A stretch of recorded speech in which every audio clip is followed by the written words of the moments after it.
Ayan mga idol, magandang umaga sa inyong lahat. So maulan. Balikan natin yung pwesto namin nila Mrs. at saka nila Zane. So alas 3 ng umaga. Dapat alas 2 nandito na ako kanina kaso maulan. Ito, umuulan na naman mga idol. Subukan natin dito. Malakas yung hangin. Try natin yung mga pakubo tsaka tingnan natin kung may patong bababa mamayang may liwanag. Subukan natin to. Stay tuned lang mga idol. Nandito na ako. Malapit na ako dito sa spot namin. Bababa na lang ako. So yes, gagawa tayo ng bubong para yung gamit natin hindi maulanan. So yung setup natin ganun pa rin. Hanap lang ako ng babaan na maganda. Doon sana tayo sa pinestuan ng Maninilo kaso hindi natin masyado kabisado itong yung mga shortcut mga idol. Kasi maraming bahay na dadaanan. So ito, medyo trick. Dadaanan ko kaya stay tuned lang mga idol. Set up muna ako doon sa baba. Baba na ito eh. Ayun mga idol, so nakapag-deploy na tayo ng ating decoy tsaka speaker. So yung decoy natin isa patotest. Tawagin natin yung pakubo mga idol. Tayo natin. So yung target natin dito pakubo tsaka kung ano dyan lumabas mga idol. So medyo nasa 50 yards yung ating decoys. Pero hits naman yan mga idol. Ayan, set up lang tayo dito. Ayan yung kura natin dito mga idol. Ayan. So sinicture lang natin yung gamit natin doon. Tayo okay lang. So napakalaki ng ating bubong mga idol. So pag umulan pwede tayo umurong dito sa likod para hindi tayo masyado mabasa o ano. Ayan. Stay tuned lang, sana maswertehan tayo dito. Babaan tayo mga idol. Ayun, hindi ko na makita yung decoy ko. Yung speaker. Anyways, stay tuned lang and hopefully mabigyan tayo, babaan tayo mga idol. See mga idol.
Ngayon, bali nakakatatlo na tayo. Dalawang pakubo, isang pato. Sayang yung unang putok natin sa pato. Ay, naku. Nagmadali ako mga idol. Dahil yung pinili ko, yung body shot, kahit tabong, natatabong na. So, buti na lang bumaba pa. Nakuha natin mga idol, kahit dalawang putok. So, kabado mga idol. May dalawa tayong pakubo. So, ito yung setup natin. So, yan. So, alas 4 na. Hindi ko expected yun mga idol. Narinig ko lang yung kalabog ng lupa mga idol. So, tinignan ko. Ayun, tatlong pato nga. So, hopefully bumalik mga idol. Mamaya gagawin ko yung decoy na isa. Para may kasama yung decoy natin. Although may decoy naman na tayo dun. So, gagawin kong dalawa para baka sakaling bumalik mamaya mga idol pag may liwanag na. So, antayin ko yung high tide dito. Kasi pag may high tide dito mga idol, tumataas din yung tubig dyan. So, hopefully mataas yung high tide para pumasok yung tubig dito mga idol. And huwag lang tayo ulanin ng grabe mga idol. So, ulan ng sakto lang. Ayan, stay tuned lang mga idol. Sana mabigyan pa tayo, may masili pa tayo mga idol.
Ayan mga idol, pulutin na muna natin. May umiikot sanang 4 na pato. Siguro nakikita yung isa. Kaya alisin na natin or gawin natin decoy. Ayan. So yung kunin natin yung mga pakubo. So bali nakalima tayong pakubo at isang pato.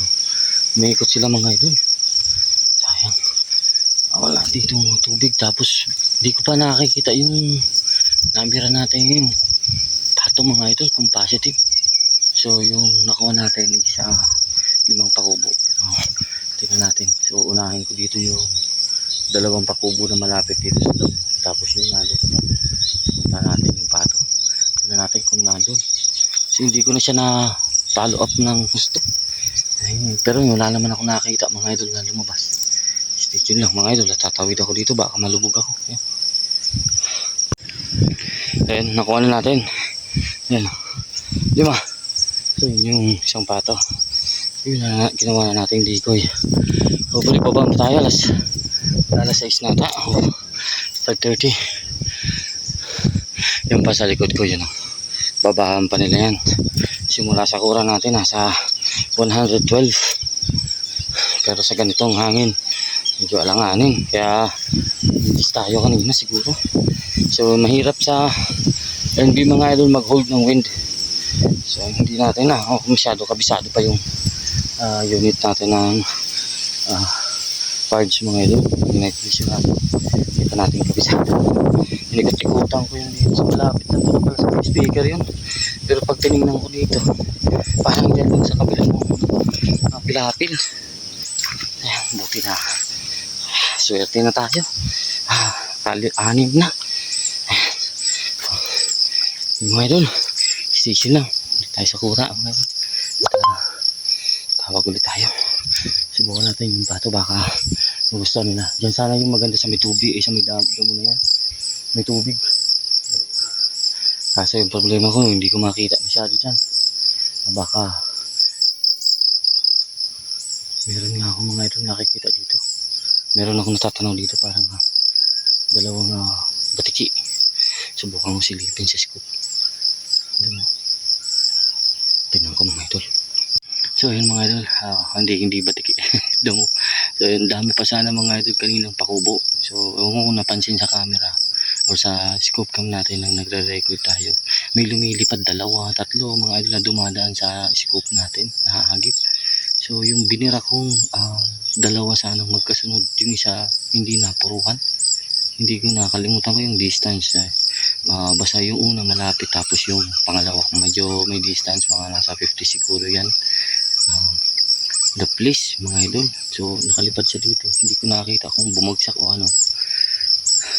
Pero nakuha naman natin lahat ng tinamaan natin na bumagsak mga idol. Siguro nakatatlong miss ako mga idol sa pakubo o 4. Tapos sa pato naman 1. Pero dun sa pinirahan ko ng pato mga idol, may mga balahibo akong nadaanan doon. Pero ayun, maninipis na balahibo. So palagay ko dito sa may likod ng neck part, daplis siya. Pero nababa siguro yung mga idol. 2 yan na pato mga idol. Makano dyan. Sulod sana tayo kahit umuwi na tayo. So, uwi na sana ako mga idol kung ano. Kaso dumaan sila So tiyagaan ko na muna. Nandito na lang naman tayo. Kasi goods na ito sa akin mga idol.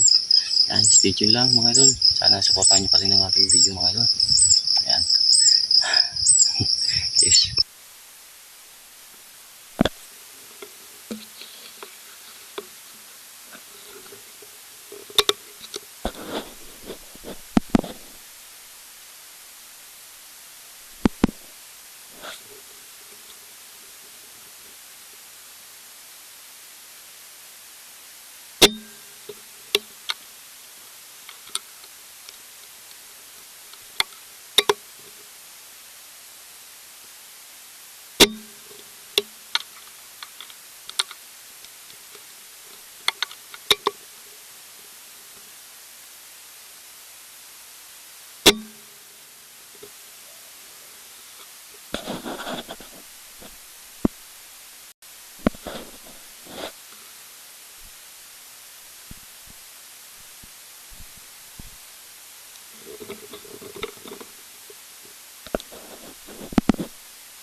Ngayon mga idol, update tayo. So alas 7 na.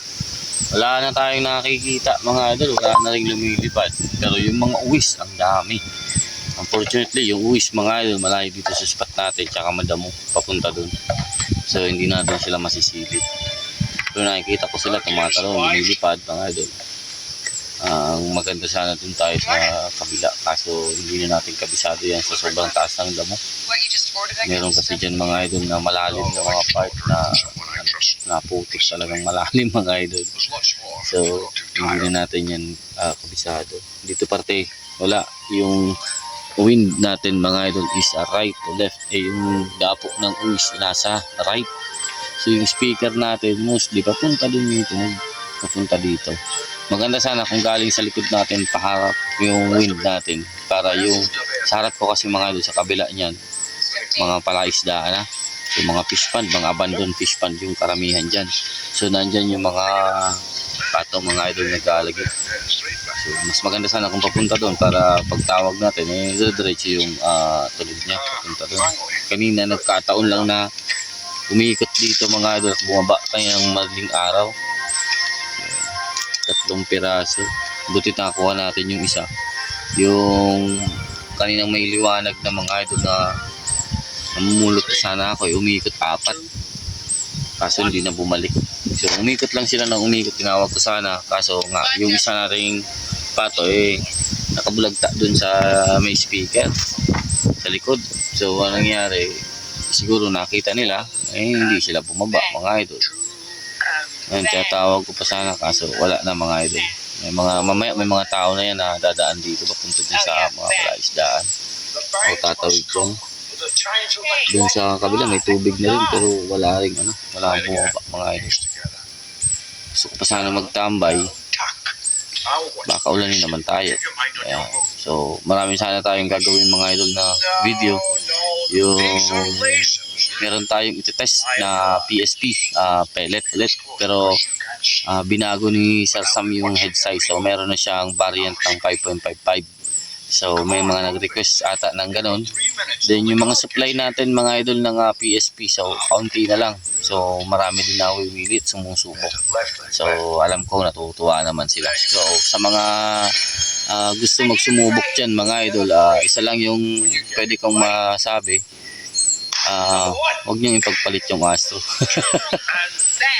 Kasi nagbebenta din tayo ng Astro mga idol. So kung hunting tapos close range lang naman dub, pwede na yung Astro. Pero pag sabi natin maglalaro or long range, pwede yung PSP. Ganyan na lang.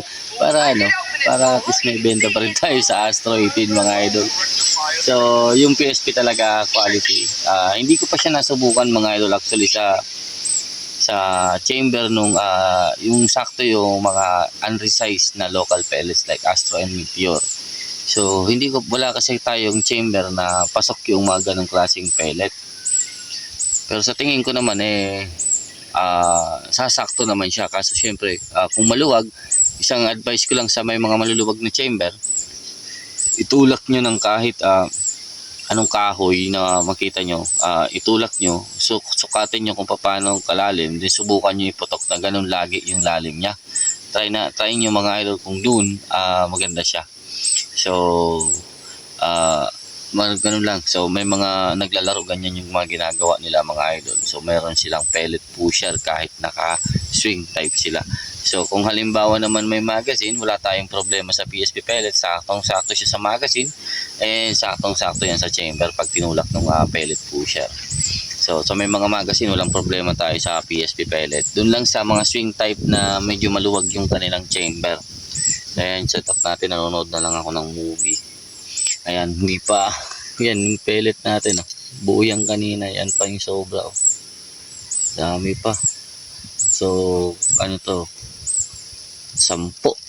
11 pa. Siyam pa lang naputok yung nabitawan natin. Pero marami tayong miss. Yung nakuha natin, 6. So, 6. 5 pakubo. Tsaka isang pato mga idol.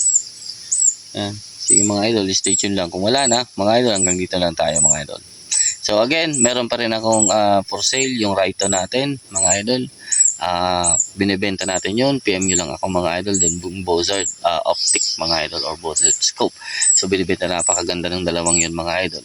So yung kinuha ko lang kasi talaga is yung Athlon. So Athlon lang dapat sana yung ipapasok natin mga idol. Medyo mataas nga lang talaga yung kanyang shipping kasi sinamahan natin ng ibang scope. So yung price niya mga idol, halos price din lang naman sa labas. Yung wala naman tayong ikitain doon na grabe.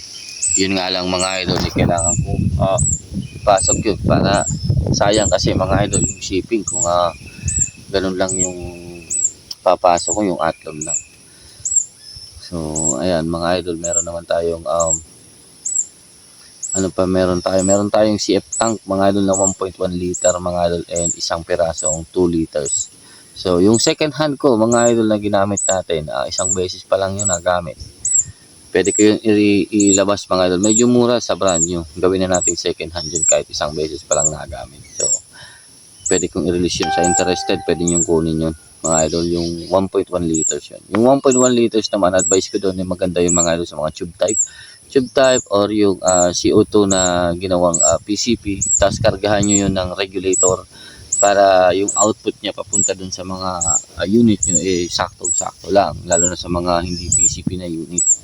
So kung sa 0.5 liters naman mga idol yung laruan mo, may tanking 0.5 liters, kaya niya mag-refill mga idol pag nakargahan nyo yun ng 4,200 to 4,500. Yung 4,000 cook mga idol, ikumarga ng 1.5. So isang full tank ng 0.5, then kalahati. Then yung tira niyan mga idol, 3,000 PSI. So renekta, pwede mo na siya erekta. So ganun, pwede mo na siya erekta. O maglo-load pa naman siya ng 2.5 dyan pag halimbawa na 2,000 ka na lang. So parang parang 1.5 ganyan yung bilang ko dyan mga idol. So pwede yun mga idol. Yung 2 liters hindi ko pa nasubukan yun mga idol. So tapos may nabalitaan ako, may nakapagtimbre sa atin na sa mga competition daw bawal yung malalaking tank na i-rekta sa unit. So 3 liters below. So meron tayong 1.1 and 2 liters. So kung interested kayo mga idol, pwede nyo akong i-PM lang sa mga mahilig maglaro dyan. Ayan. Pwede nyo akong i-PM mga idol din. Kung may maubusan man tayo, pwede tayo magpa-reserve. So 20 days lang yan, papasok yan dito. Pwede tayo magpa-reserve niya idol. Ano lang tayo dyan. Ayun mga idol, again, stay tuned lang sa mga susunod nating video. Hopefully gumanda na yung panahon at masubukan natin yung mga pinadala sa ating mga projectile. Meron tayong slug na dalawang klase, magkaiba yung maker. Meron din tayong PSP pellet, yung kay Salsam, dalawang klase din mga idol na 5.55 mga idol. So abangan nyo yun, tingnan natin yung patama niya dito sa unit natin mga idol. So ganito lang yung setup natin. Yun mga idol, thank you, hanggang dito lang. Take care, God bless. Peace out.